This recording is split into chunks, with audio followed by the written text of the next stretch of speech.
Good afternoon. My name is Cliff Free, and I'm the fire chief for the Camas and Washougal Fire Department. And we are here today to talk about Prop 1. Proposition 1 is going to be in front of the voters on April 22nd in the special election. And the purpose of it is for the voters to contemplate the formation of an RFA. Today, I'm going to give a little background history on the department, talk about why an RFA, why an RFA now, and the benefits and costs to the RFA so that voters can make a more informed choice in April. So thank you very much for joining us in this afternoon, and I'll get started.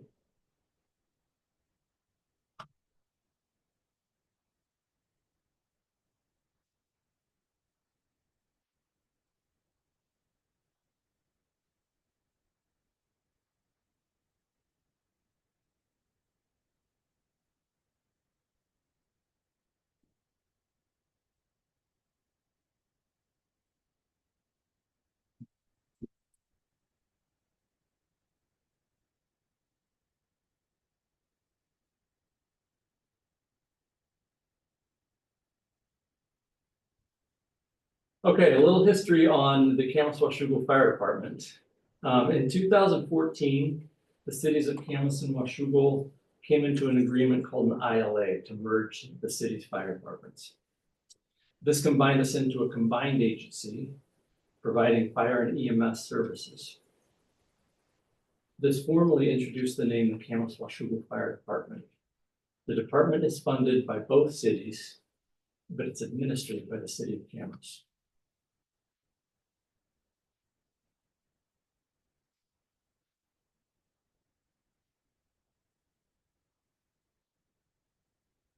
Camas and Washougal Fire Department has grown since 2014.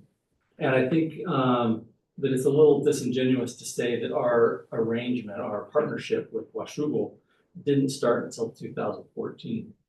Really, it started in 2006. In 2006, we were two separate fire departments, the city of Camas, the city of Washougal, and the city of Camas provided the ambulance service for the city of Washougal.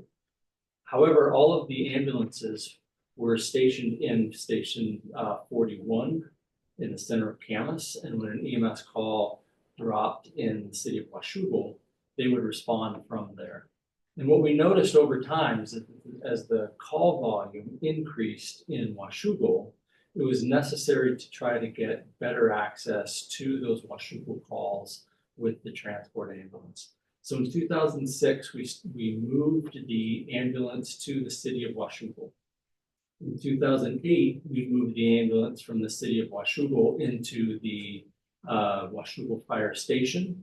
And then also in 2008, there was a huge recession and money got really tight. Property values dropped, and both cities are very tied to property values for their revenue. And we started to explore avenues where the two departments could share services to be more efficient and be able to provide the current level of service at a lower price point. We looked at several options. Ultimately, we went for a functional consolidation, which ran from 2011 to 2013. However, we did look at the formation of an RFA. An RFA was a relatively new structure for the state of Washington, and the ILA served us a little bit better because it was less committing. There were still a lot of questions up in the air as to whether the two departments could functionally consolidate, and so we chose to go with a functional consolidation rather than the RFA, but kind of push the RFA idea downstream as a potential long-term solution. We continued with the functional consolidation until 2013, where we formed a full ILA and officially became the Camas and Washougal Fire Department, and that was adopted very. Since the fire department has grown, we now provide fire, EMS, and ambulance transport services and fire marshal services to nearly 50,000 residents over 20 square miles. We respond to over 5,700 emergency calls a year. However, that ILA that governs the Camas and Washougal Fire Department is crumbling. There are some structural issues within it that have made it untenable for the two cities to proceed. One of those is the funding allocation between the two cities. Like I mentioned, the Camas and Washougal Fire Department is administered by the city of Camas.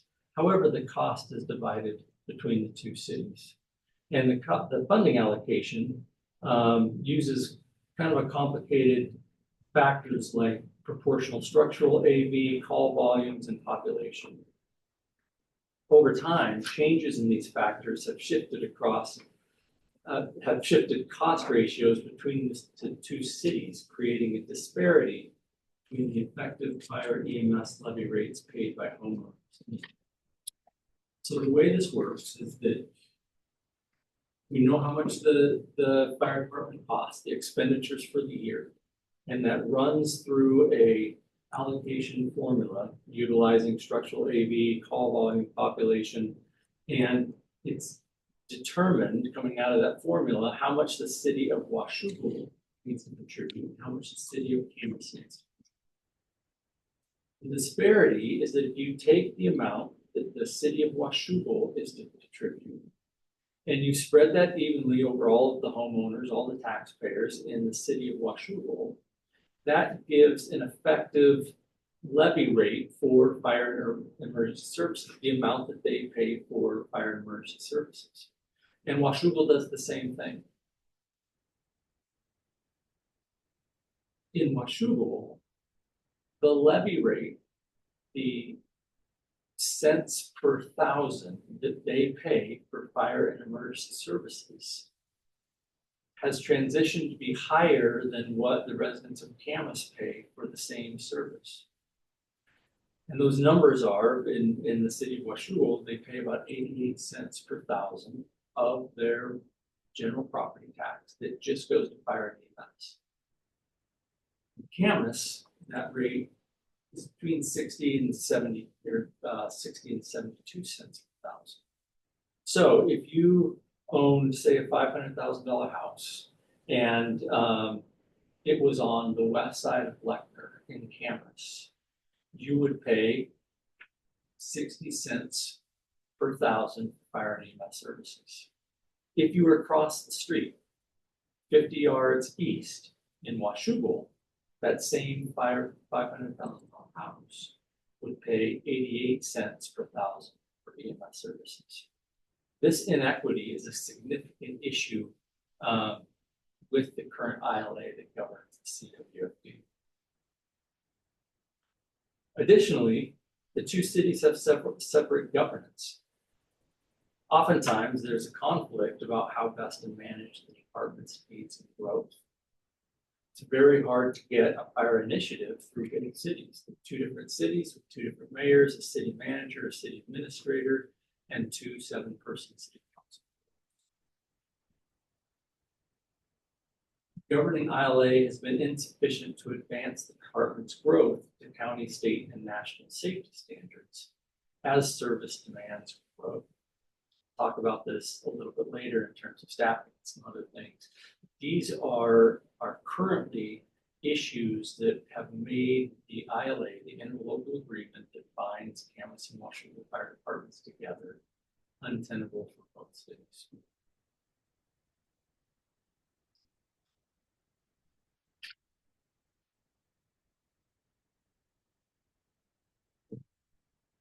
During the course of our 10 years together, we have conducted 3 separate studies to determine the health and efficiency of the agency under the ILA and to explore long-term permanent solutions.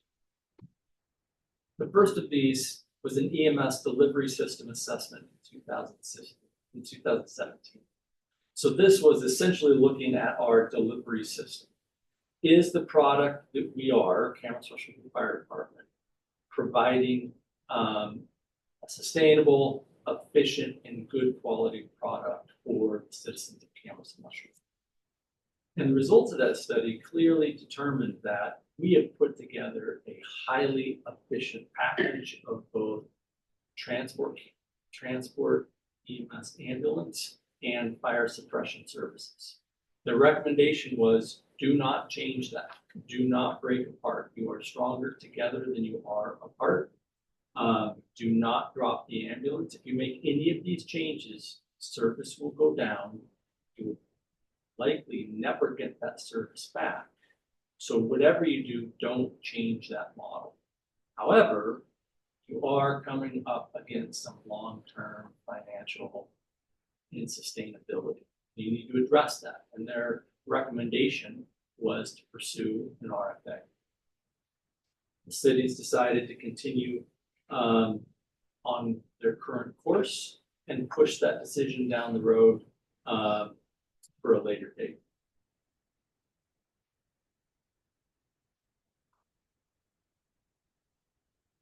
The second study was in 2019, and this is when the fire department put together a master plan. Again, the result of that master plan was this is a great, efficient system that offers a high level of fire and service. But our recommendation is that you pursue an RFA for long-term sustainability. In 2022,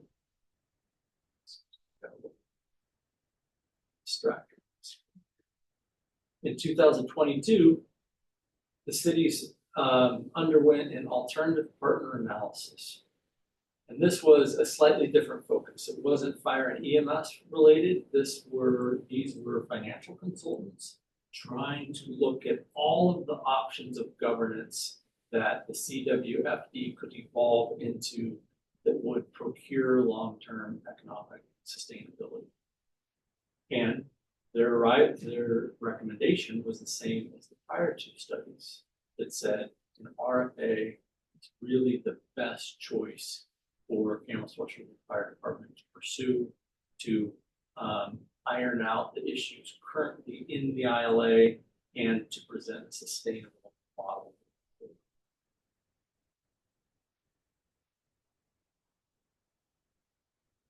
So what's the future of the Camas and Washougal Fire Department?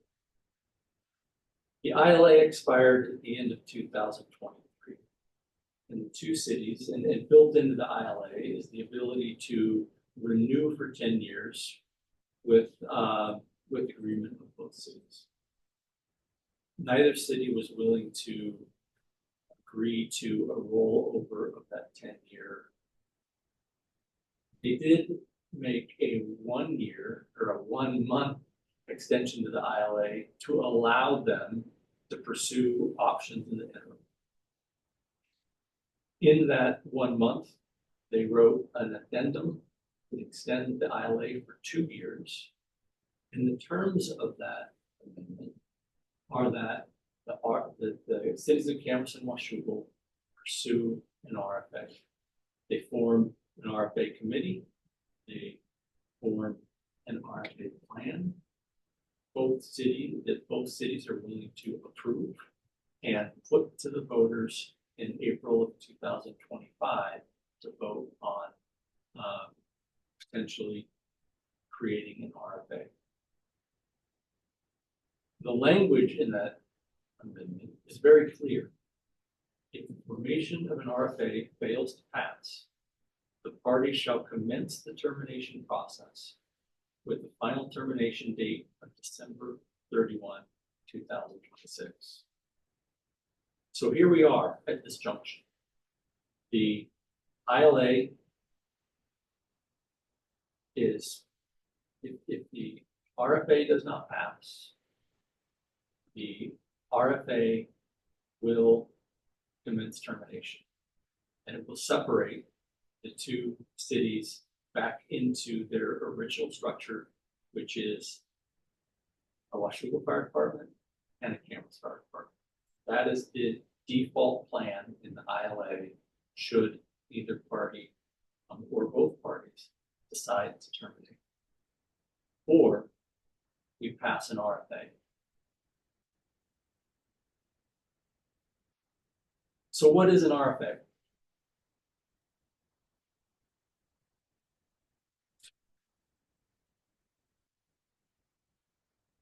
An RFA is a regional fire authority. That's not its full name. Its full name is a Regional Fire Protection Services Authority. And the reason I bring its full name up is because on April 22nd, when you vote, it is going to come up as a Regional Fire Protection Service Authority. They always call it by its full legal name. However, that is a Regional Fire Authority that we call an RFA. It is a special purpose district created by voters residing in the proposed district. So, what is its special purpose? It has singularly the role of providing fire and EMS and fire marshal services to the city of Camas and the city of Washougal. It's created by voters residing in the proposed districts. The proposed district is the boundaries of municipal areas of Camas and Washougal. It has to be voted in, has to be formed with voter approval. This is not a decision that I, as fire chief, can make, that either city or both cities can make. This requires a vote. It is an autonomous taxing authority that's independent of the cities. This is its own entity, very similar to a fire district. And there are fire districts tucked within the city of Vancouver, Fire District 6. There are fire districts that don't even involve a city. An RFA, like a fire district, is its own district. It has its autonomous taxing authority and is independent of any other governmental agency.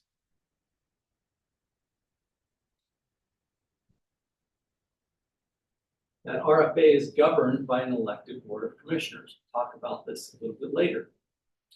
But the elected board of commissioners are residents of Camas and Washougal. This gives local control to the residents of the RFA, the voting members of the RFA.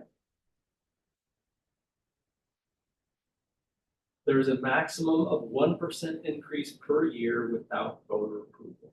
Essentially, any substantive additional monies required by the RFA to perform its services have to be voted on by the people. So if the fire department has an initiative, they want to introduce a new program that costs money that they can't fit into their current budget, or we want to increase our staffing envelope beyond what it is for a higher level of service, we have to go to the voters and say, this is what we would like to do. This is how much it's going to cost. This is the value that you will get for that. And it is ultimately up to the voters to decide. The voters say no, we do not get that revenue, and that program cannot continue.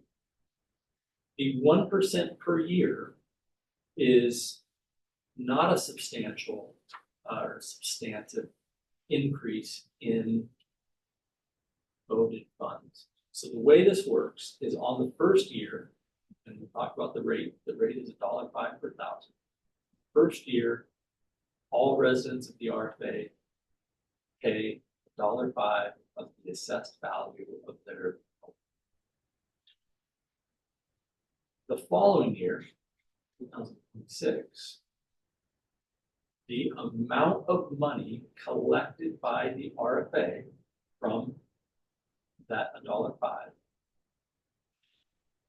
if property values increase between 25 and 26, is going to be an effective RFA rate of less than $1.05 because everybody's assessed value has gone up. However, in subsequent years, we only collect what was collected in the prior year. So if your value goes up 3%, we don't collect that 3% from voters. This is Washington tax law. However, Washington tax law does allow us to collect 1% of the money that was collected the year prior. So effectively, every year, your levy rate will go down because your property values are going up, but the amount that we can collect is the same. which makes a lower effective levy rate. We can add 1% of the dollar amount of votes collected. That dollar amount, that 1% then gets recorded with the tax assessor, and they levy that money amongst all of the homeowners, the taxpayers in the RFA district. So when I say there's a maximum of 1% increase per year without voter approval, that does not mean that if the RFA starts at $1.05, which it will, the next year it's $1.06, the next year it's $1.07, the next year it's $1.08. The levy rate stays the same. Every year, our effective collection rate is reduced. It goes from 105 to 102. I'm making these numbers up, but it will be reduced every year depending on the assessed value of the property. We can only recoup 1% of that. And when we recoup 1% of that, we will never reach our original levy rate of $1.05. So these increases are always still below the original $1.05.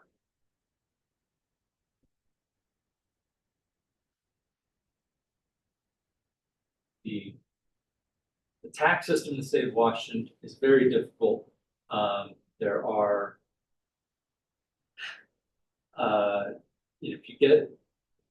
resources on the internet to help explain this. I understand that this is obtuse for a lot of people who don't understand Washington state law. I did my best to try to explain it in a simple way, but the take-home point is the levy rate is not going up from $1.05 to $1.06 to $1.07, 1% a year. We will always be below the $1.05, but we will be able to recoup 1% of the previous dollar amount collected, the previous year's dollar amount collected. Okay, I'm going to move on. That can be a lecture in and of itself. The RFA also has a lot of other benefits.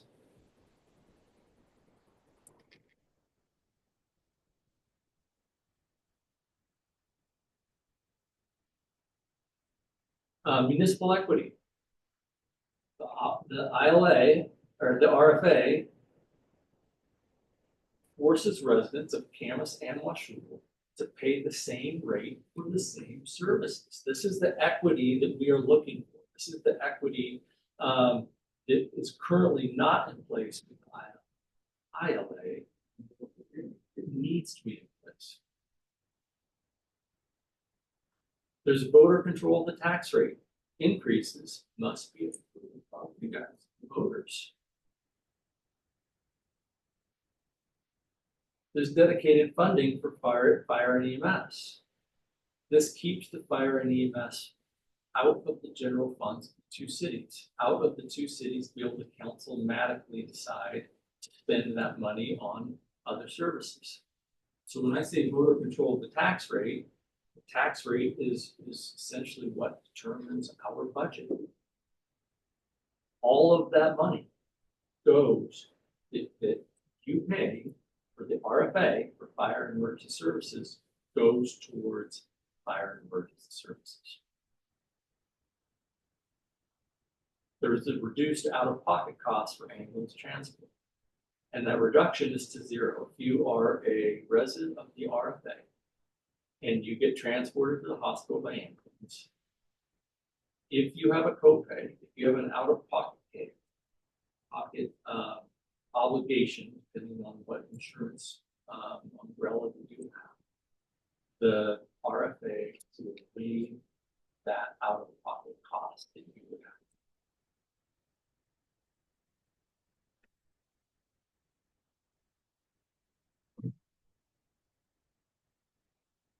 There's also governance benefits. There's one board of commissioners with a single focus dedicated to maintaining fire and EMS services for the entire RFA. That is the only function of the board of commissioners, is to ensure that we are maintaining the best fire and EMS services for our RFA, for all of the citizens in that RFA. They're not juggling the pressures of other departments. They're not juggling the pressures of other influences. Their sole job is to maintain the integrity of the RFA. How is the Board of Commissioners filled? Initially, and this is by state law, when you form an RFA, there has to be an equal number of elected, so city council members, which are elected positions, from each the city of Camas, the city of Washougal. So it's going to start as a 6-person commission with 3 electeds from either city, 3 city council people from either city. After that initial term, which is 2028, commissioners are elected from their commissioner district, just like council.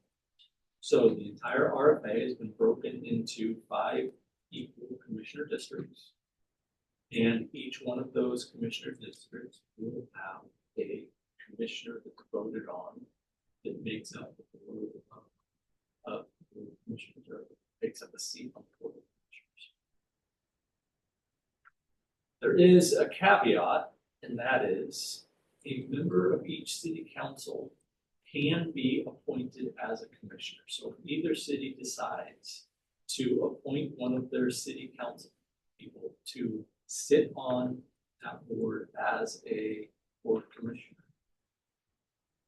they may do so. However, if they ever let that position lapse, in other words, they decide not to fill that position with a city person, they would lose the right to, in the future, fill that position with a city council person.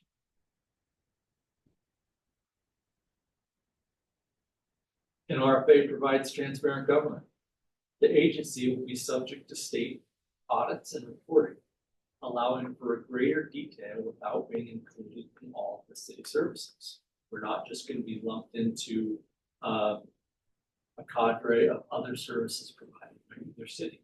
We are going to be our own autonomous group and held accountable by the state through auditing and reporting as any government agency that has the ability to collect taxes. There are operational benefits, and these are huge for us. A 3-person engine company will start in 2027. We would like this to start immediately, but again, we're trying to put the RFA out to the voters at the lowest rate that can sustain us financially moving forward. We're going to have to phase 3-person engine companies in. Currently, we are the only agency in Clark County that runs 2-person engines. Prior, East County Fire and Rescue, our mutual aid partner, also ran 2-person engine companies, but they passed a levy in the last year for $1.50. It's going to resolve that and put 3-person engines in their system. However, Camas and Washougal still run 2-person engine companies. The standard, the industry standard, is a minimum of 3. We still run 2.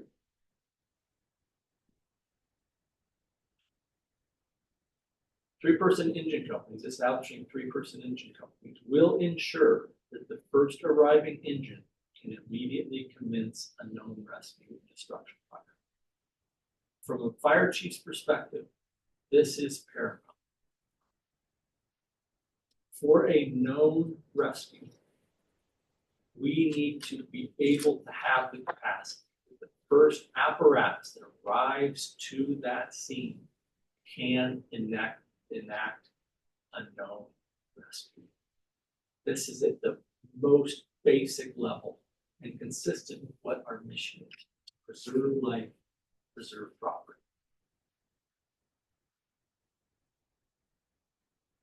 This came to fruition on February 14th, 2018.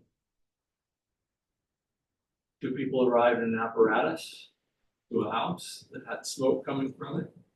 The house was full of smoke, and when they initially did a walk around, to size up the house while they were waiting for resources. They saw smoke coming out the garage door, and they heard somebody yelling for help within that garage. They had all of their PPE, all their fire protection clothes on. They broke into that garage. They did their own safety assessment. They pulled that victim out, and that victim lived. This is a win, right? This is a win for the fire department. This is core to our mission, the preservation of life, and this action preserved the life. There were 2 people on that apparatus. There were only 2 people that went into that dangerous environment. The law requires 3 people to be on scene, packed up, that means in full structural protection gear with their protection, in order to go into that garage. It got distributed on social media. OSHA and LNI became aware of it. They launched an investigation in the Camas and Washougal Fire Department, and the Washougal City of Washougal was levied a fine and charged with violation of the law. WAC 296-305. We went into an IDLH environment that is not suitable for sustained life, it's life-threatening, for a known rescue. Hear the man screaming from the outside in the absence of 3 people.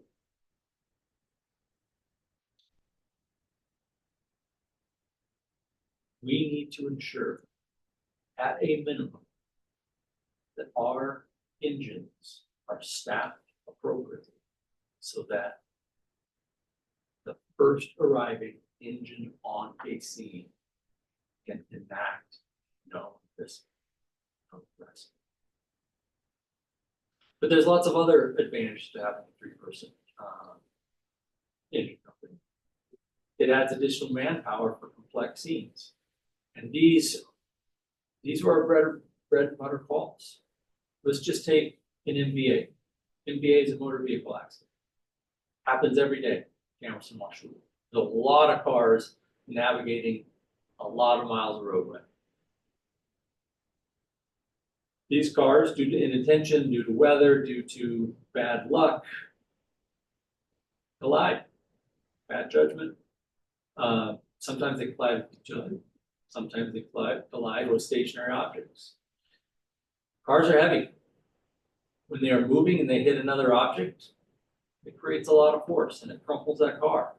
Sometimes it crumples it to the point that we have to extricate that people inside the car that cannot get out on their own. The doors don't work. They're smashed shut. These are the jaws of life, right? This is when we cut the car open to allow the people to escape. That requires manpower. 2 people on an engine is not enough. We have to bring in another engine in that case, just to have the manpower to effectively and quickly do that. Fire control. We're still talking about just a motor vehicle accident. Cars are full of flammable liquids, full of gasoline, they're full of oil.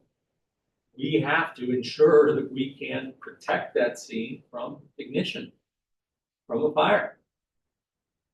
Traffic scene safety. Still talking about motor vehicle accidents. Our bread and butter calls, happens every day. We now have an accident on the side of the road. The other motorists continue to go on their way. We have our rescue vehicles there. We need to have put cones out for people initially on the street. Law enforcement helps us with that when they arrive, to keep our scene safe so that we can take care of people in the accident, which is adjacent to a bunch of other moving cars. Patient packaging and circulation. Still talking about motor vehicle accidents. I mean, this is just one example. There's a long litany. I'm just going through one example to its conclusion. When these cars collide, a lot of forces bear down on people in the car. This has a high potential for spinal injury. To mitigate and to protect from further injury, we put these people on long poles, on back poles, to keep their their spine stable during transport so we don't cause any further damage. This requires some packaging. We have to put them on a board. We have to secure them on there while we're doing other EMS on them. But then just moving them around the scene requires manpower. They're now on a litter. They're now on a backboard. That requires 2 people just to lift and move them one at a time to load them into an ambulance and transport to the hospital. That's what I call circulation. Now that we have these people on backboards, how do we move them around quickly and efficiently? It requires manpower. On the EMS side, cardiac arrests. Cardiac arrests are very dynamic and comprehensive scenes, require manpower. Not just to run the arrest, to do the resuscitation, but then to move that scene, all of the equipment that we have now put onto the patient to the ambulance. It all has to be choreographed in such a way of carrying of that equipment, carrying of the patient, moving of the gurney, which sometimes we can get to the patient, sometimes we can't get to the patient, to the ambulance and load them up. Airway control calls. Breathing problems are one of our primary EMS call types.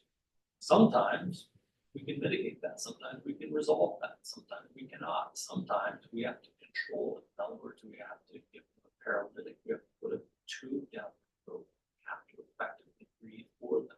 That's a mechanical operation.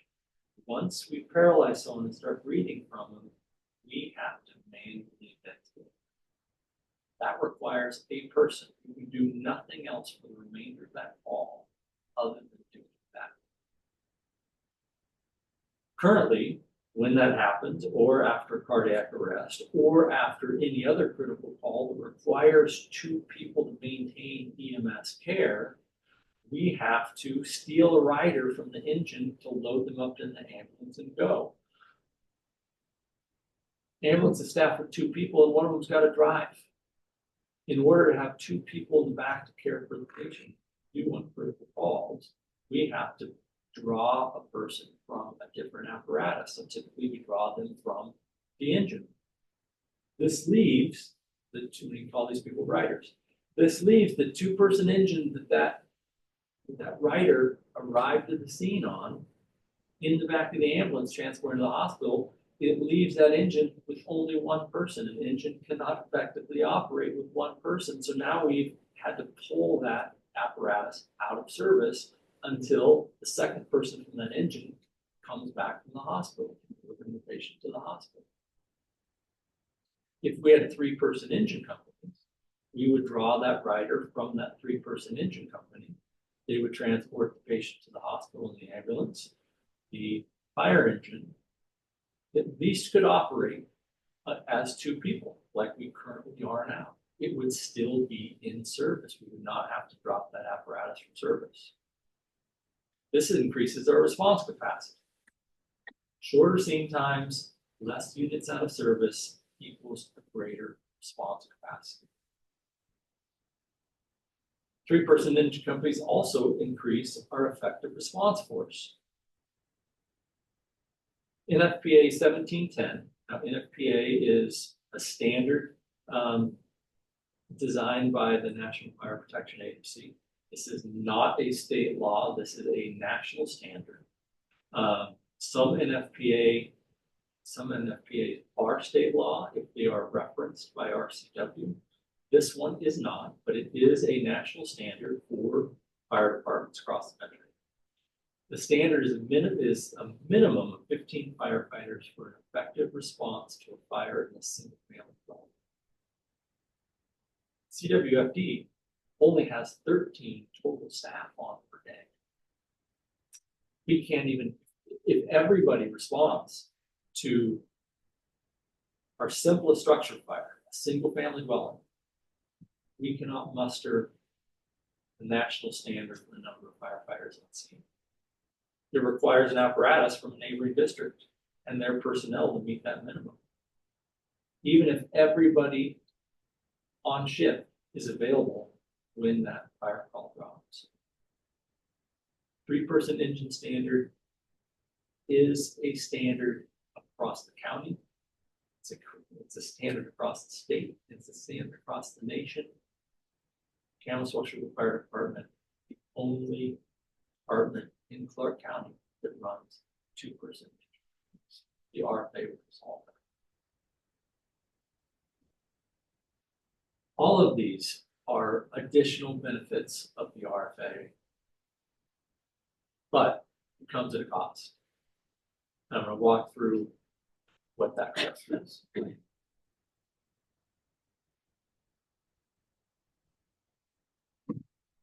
The current state in the state of Washougal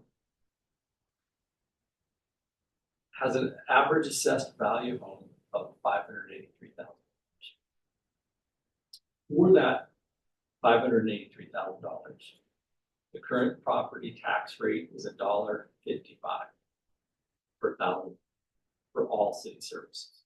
This is streets, this is the fire department, fire and EMS services, this is law enforcement, this is parks, this is all of the city services. It's $1.55. This includes a 7-cent temporary fire EMS levy, which you see as the new piece. The reason I include that in there instead of just having the total is because that piece is going to go away in subsequent years. So I've included it on there just for comparison.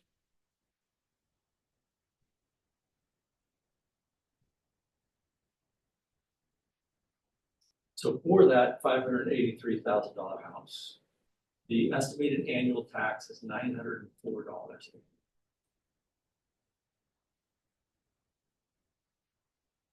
That's current state. In 2026, if the RFA passes, that same house, a $583,000 house, Washougal, City of Washougal will reduce their general property tax by 81 cents per thousand. At the same time, the RFA introduces their levy rate tax of $1.05. This is a net increase to the property tax for the residents of the City of Washougal by 24 cents per thousand. This is 2026. And you see that 7-cent EMS fire levy lift is still there. That 24 cents per thousand increase equates to an estimated $1,044 in annual tax, which is an increase of $140 a year from the slide that I showed you previously, which is the current state, or $11.66 a month. This is for 2026. Now, if you look at that pie, that piece of the pie that's that 7 cents, that 7-cent levy lift, when we go to 2027, same house, $583,000 house, the general property tax drops to $1.72. You notice that blue piece of the pie is gone. That levy expires at the end of 2026, and with the RFA, there will be no need to renew that levy. So the total general property tax drops to $1.72.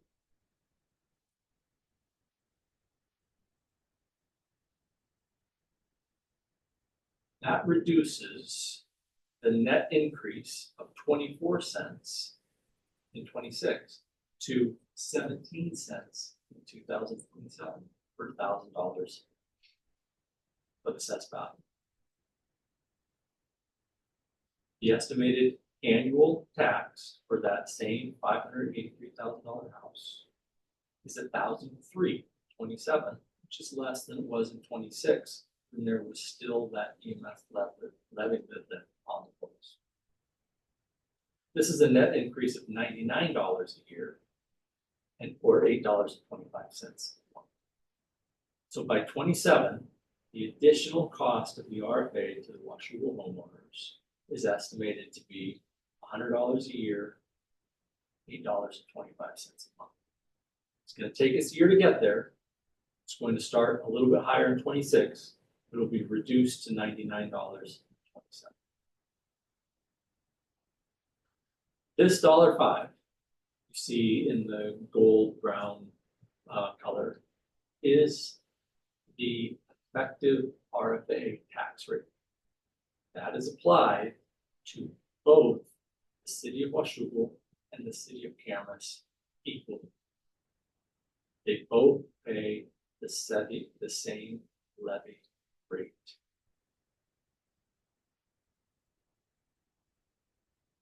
This is how the RFA brings equity to both cities.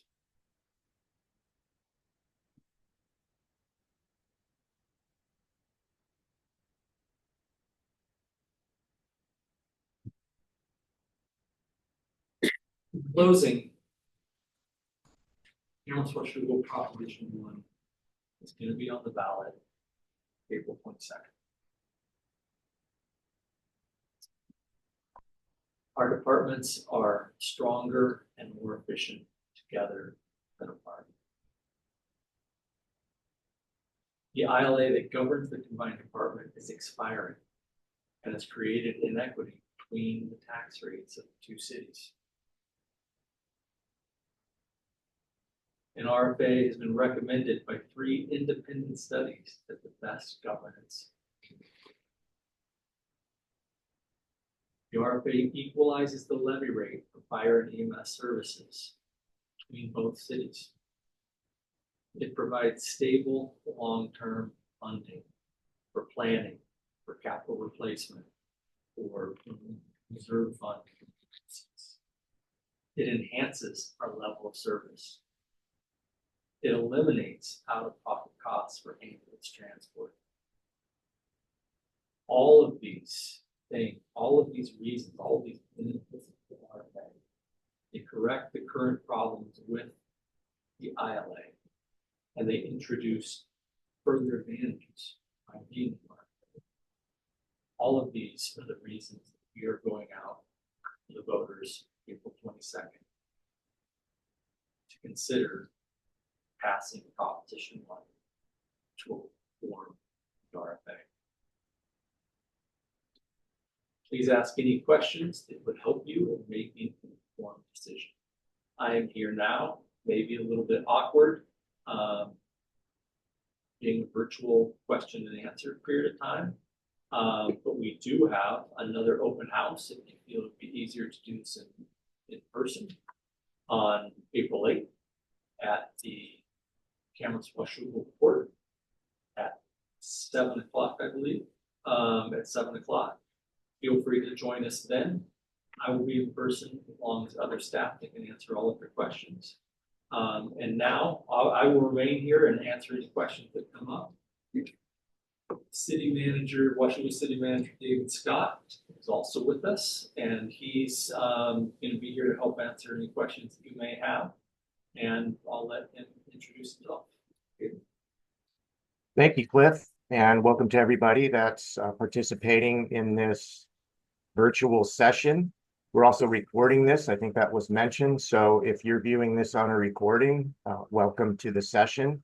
I applaud you for participating and looking to gain information about this very important question that's on the ballot in our communities next month. So thank you for being here. Before we jump into a question and answer session, there are a few frequently asked questions that come up. They've been posed to some of our council members, to me, to Cliff, other members of the fire department staff. So we thought we'd kick off the Q&A session by just going over some of those frequently asked questions, and then we'll open it up, as Cliff mentioned, for other questions. So I'm going to share my screen with a little bit of information.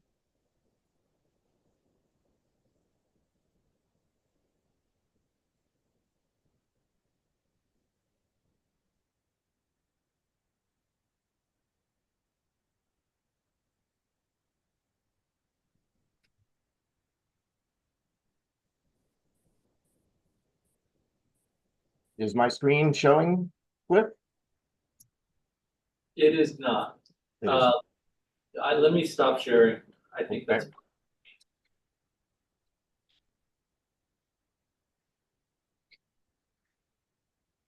There you go. Is mine sharing now? It is.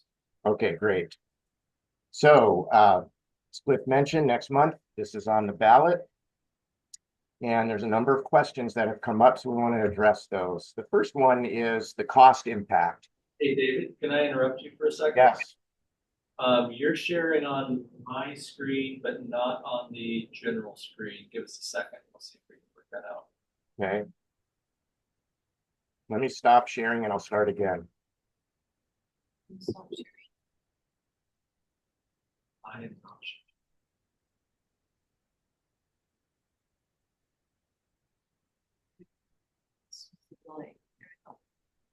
Okay, David, it looks like you're back on. Okay, good. The cost impact slide is up.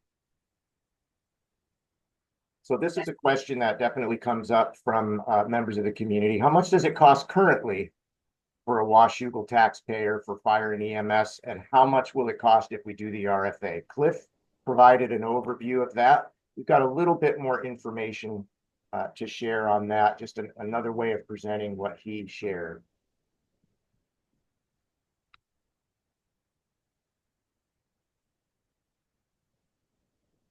Except my screen is frozen and will not advance. There we go. So, as Cliff mentioned, the RFA rate for 2026, if we all decide as voters to put the RFA in place, is $1.05. Currently, if we look at the cost of the fire service for Washougal, we need to use about 88 cents of our general fund levy in order to support that service. And you see that on the bottom right, but the estimated tax rate for fire in 2026 is 88 cents. That comes out of our overall general fund levy that Cliff described. Our council's intention is that if the RFA passes, that all of that 88 cents would be returned to the voters in the form of a reduced city general property tax levy.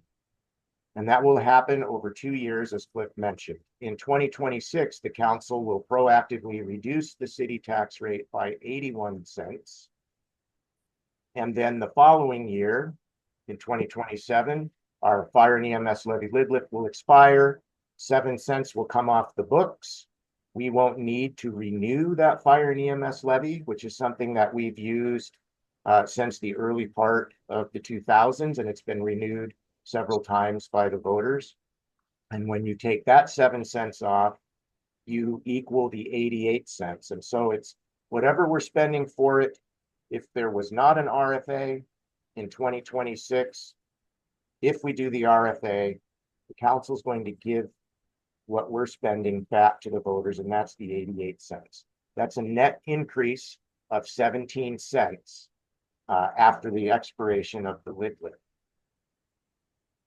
What does that mean for the average house? Split mention, it's almost $100 annually, about $8.26 a month.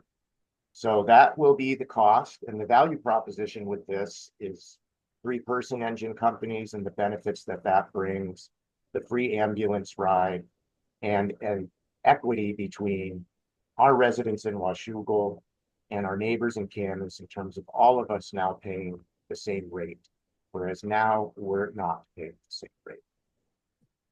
Another question that comes up is on the timing of this. I've heard this question asked a number of different ways. Are we rushing into this? Is this a new thing? Where is this coming from? Cliff described this. I wanted to just review this a little further. We actually began the exploration of an RFA back in 2011, 2012. We formed an RFA planning committee back then, just like we did recently.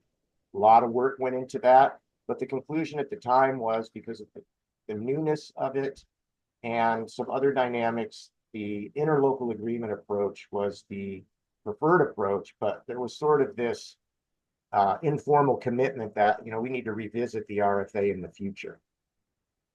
There was the study in 2017 that was performed independent. It was kind of an EMS study.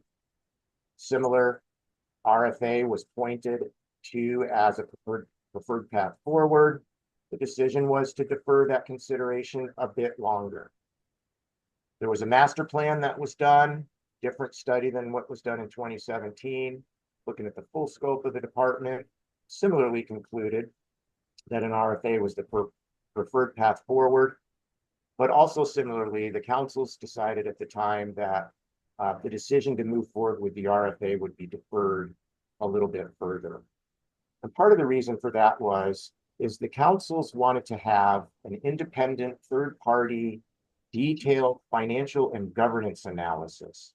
And they wanted that analysis to be done by experts in finance and public finance, and to look at it through that lens. The prior studies, which were very good and done by very competent folks, had kind of a fire service centric lens to them, because they were looking at the operations of the EMS system and the operations of the fire department. So the councils wanted sort of this independent financial analysis. A firm called Marina and Company was retained. They completed their work in 2022. Very, very thorough analysis. Multiple options were evaluated, including, hey, well, maybe we can just make some amendments to the interlocal agreement and make it work. Because they had concluded in evaluating the existing system, the current ILA, that it was untenable and unsustainable moving forward for a number of reasons, including equity in terms of the rate that's being paid between the two communities, governance inequity since it was a contract for service. They concluded it would likely not work to make amendments to the interlocal agreement to move forward. They also looked at options that would involve our friends next door at East County Fire and Rescue, and they looked at forming what's called a municipal fire district, which is akin to a regional fire authority, but not the same. Won't get into all those differences.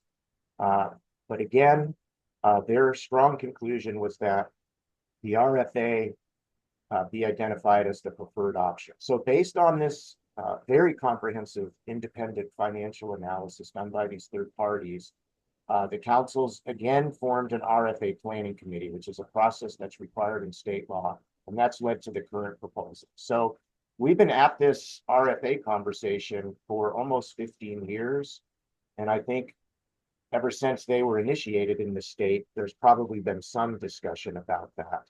And we've had analysis by multiple independent third parties in multiple contexts. And interestingly, they've all reached the same conclusion about what's the best process for us moving forward. Since we're recording this, I'm not going to go through this chart in great detail, but we have a nice graphic here that walks through everything that I just described. It also shows the different times that voters in Camas and Washougal have renewed various levies for this program, including our EMS levies for the ambulance service in Camas and Washougal, the fire and EMS levy lid lift in Washougal, which is a different thing than the EMS levy, as well as the recent approval of our fire station bonds and the new stations that we'll be delivering for our community. So I encourage you to look at the reporting when it becomes available and look at this chart in more detail. It's kind of a nice graphic to show how we got to where we are. Another question that has come up is, what happens to all these fire department assets? We've got stations, we're gonna have new stations soon. We have engines, ambulances, supplies, equipment. Well, what happens is that all of those assets will transfer to the RFA. This includes the 3 stations, all of the apparatus, and all of the supplies and equipment. And I think an important question to ask ourselves as we think about that is, who is the RFA and who is the city, or who is the cities? And if you think about it, they are both all of us as citizens and voters in our communities. The difference is that instead of the cities holding the assets on our behalf, the RFA would hold those assets. But the shareholders, if you would, are exactly the same. It's all of us. However, our management company for those assets would change. And instead of the city entity being our manager of these assets on our behalf as the shareholders, we would have the RFA be that management company for us. And then the follow-up question that comes up, well, what happens if this thing blows up down the road? We're not aware that any RFA that's been formed has needed to dissolve or has considered that. But just in case, if for some reason it was to dissolve, what would happen? Well, the assets would stay with us. They would stay with the shareholders. They would transfer back just as they are now upon formation. Initially, as Cliff mentioned, the RFA board is comprised of city councilors. Later, the board may be comprised of separately elected commissioners and appointed councilors. And so the governance is still from us and part of all of us. And so we won't have to buy the stations twice. We won't have to buy the engines twice or the ambulances twice. The citizen shareholders will retain that ownership no matter what happens in this process. Another question that's come up, a pretty detailed question, is about startup funding. And indeed, this is an important issue for launching an RFA. So the RFA is going to be a brand new thing. And as you know, if you're a property owner in Clark County, you're paying property taxes due in late April and due in late October. Some of us might pay all of our taxes early in the year as soon as we get the bill. Others of us, like I do, kind of wait until late in April and pay, and then late in October and pay. So the large portion of the funding that comes from the property tax to the RFA in 2026 won't show up until after the first quarter. It will be April, May, and then another tranche will come in October, November. So what happens in January and February and March and April to the RFA? How are they going to make payroll and meet their expenses? They need some funding sooner than that.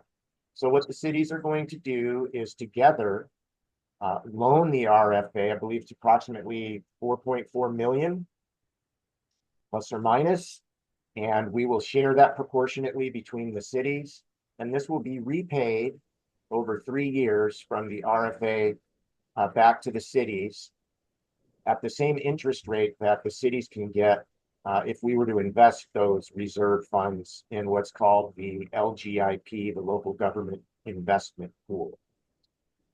And even though we are the same shareholders, you know, if the city and all of us as a shareholder gives the money to the RFA, which is still all of us, the shareholders, which happens actually in most of the RFAs that we've seen, the initial startup money is a reserve fund transfer. As we analyzed it, we needed to make sure that the two city entities and the RFA entities were in their best position moving forward. And it was determined that a loan with repayment was the best approach in our situation. And the rate of $1.05, kind of that lowest rate that we could use to have a solvent and viable regional fire authority, including making this repayment over the first 3 years. So that's the story on some startup funding. And both cities will be part of that process, and both cities will be repaid. I'm going to invite you to read these 2 slides in detail by viewing the recording. This is a question that came up at our live session last night. I know this is a question that comes up a lot. Cliff did a great job of explaining this. How does this 1% property tax thing work? It's unfortunately kind of complicated, but it is the system that we must work with. And this slide and the next slide and another slide after it are taken from a website from an organization called MRSC. And they're actually republishing some information that a former assistant Clark County city administrator had put together a number of years ago. And It's one of the best explanations that I've seen, but it takes a little bit of time to walk through all of this. And in the interest of time and getting to your questions, if you have any, I would just invite you to read through this slide where it gives an example. It's a very simplified example, but I think it really helps to illustrate it. This next slide gives another twist to that example that is a little bit more realistic, but again, still simplistic. And then that second example is kind of graphically represented. So this information, as I mentioned, will be as part of the recording, and I certainly invite you to pause the recording and read those slides. And reach out to any of us anytime if you have any questions about any of these issues, and we look forward to answering any questions you might have right now. With that, I will stop sharing my screen. All right. Any questions?